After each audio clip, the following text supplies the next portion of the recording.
What's up everyone, it's Kadi with Money Investing. In this video, we are going to be talking about the upcoming week, which is going to be full of earnings and more importantly, the macroeconomic data coming out with respect to unemployment. We've got the non-farm payrolls report, we've got the JOLTS numbers coming out, and we've got the ADP report for unemployment also scheduled for this week. It is going to be a shorter week because we do have markets closed on Monday in observance of Memorial Day weekend.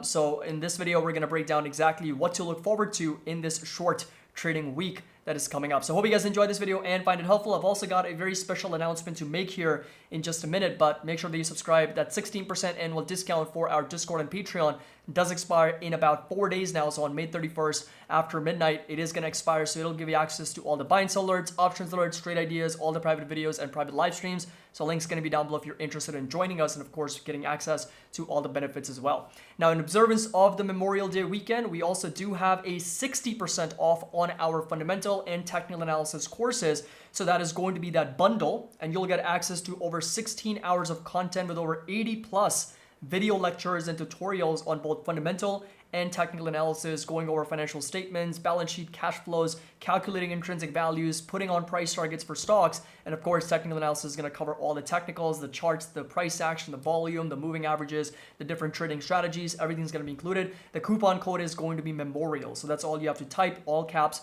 Memorial, and you'll get access to all these for a lifetime. So this is a lifetime access, and again, 60% off for Memorial Day weekend.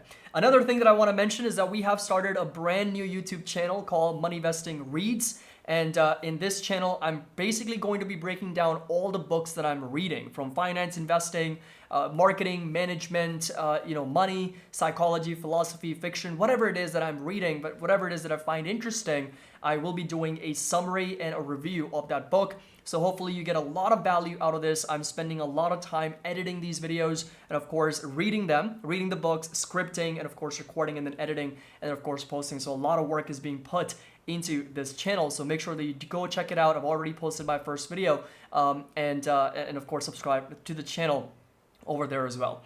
So this right here is going to be the calendar for earnings. We do have a handful of companies that are going to be quite interesting. So on Tuesday, Monday, there's nothing really that I'm particularly interested in, but we do have CrowdStrike reporting earnings after the bell on Wednesday. We've got Salesforce, and of course we've got C3 AI with Okta and Chewy and Nordstrom also reporting, and with Viva Platforms, another stock that's on my watch list as well. So those are all companies that I'm particularly going to be interested in. Then on Thursday, we've got Dollar General, we got Macy's, and then we got Hormel Foods, and that's pretty much going to wrap that up. And then we've also got Zscaler, another one of my favorite cybersecurity companies, which is almost on the verge of profitability. We've got Broadcom, Lululemon, another company that I really like very much, MongoDB, and of course ChargePoint and SentinelOne also reporting their numbers. So it's going to be quite an interesting setup. We don't have a lot of companies. We are pretty much wrapping up the earnings season here, but there's still going to be quite a few companies that I'm particularly interested in on Wednesday and Thursday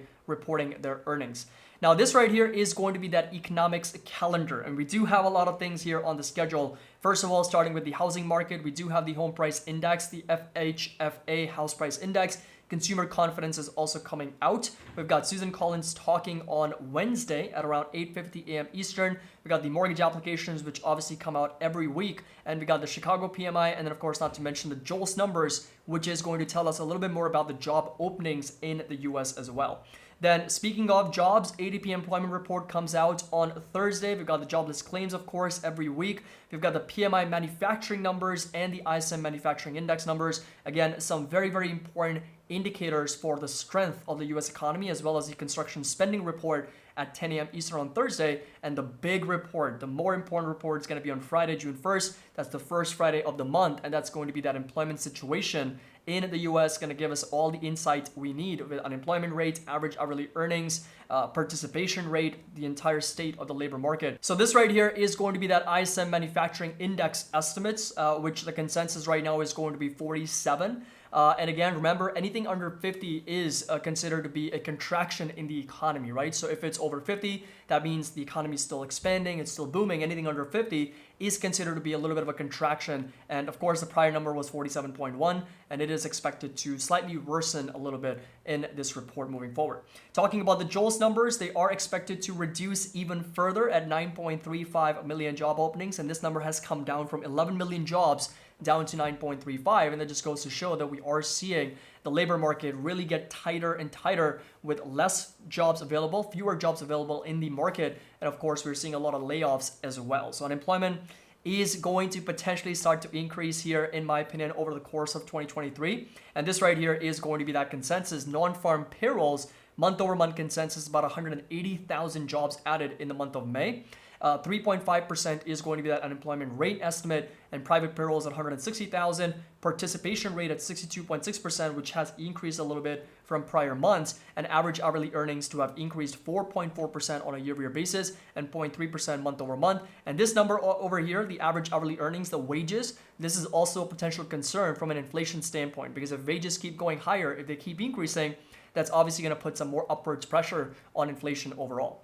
Now, going over to the markets, of course, we've had a very, very strong past few weeks, and even the past 1 month, the month of May, has been very strong for the market. The S&P 500 is up over 86 basis points, not to mention the NASDAQ here absolutely crushing it, up over 6% in the month of May. So that's a huge divergence between how much the NASDAQ is up versus how much the S&P 500 is pushing higher.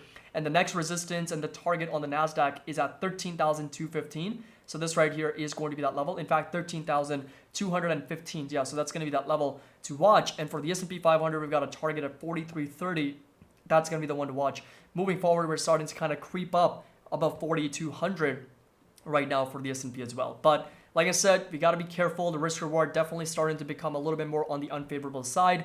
Valuations are becoming more stretched, and the breadth continues to be very, very weak. So we got to be extremely careful and cautious here. Obviously, I'm not aggressively buying stocks here at these levels. All I'm doing is selling covered calls and simply holding on to the stocks that I already own and taking advantage, of course, of the rally that we're seeing in the markets overall. So I hope you guys enjoyed this video. Let me know your thoughts down in the comment section below. What do you think about next week? What are your expectations? Can the NASDAQ and the S&P continue their momentum, continue this rally to their next targets? 4330 on the S&P and, of course, 13,200 on the NASDAQ are going to be two levels to watch moving forward for these indices. As always, if you enjoyed this video, found it helpful, make sure that you drop a like and let me know in the comment section down below. What do you think about the markets moving forward for this shorter trading week? Don't forget to subscribe to our brand new channel called Money Investing Reads. You're going to get a lot of book reviews and summaries and a lot of insightful value and everything that I'm reading. My plan is to read at least a couple books per week.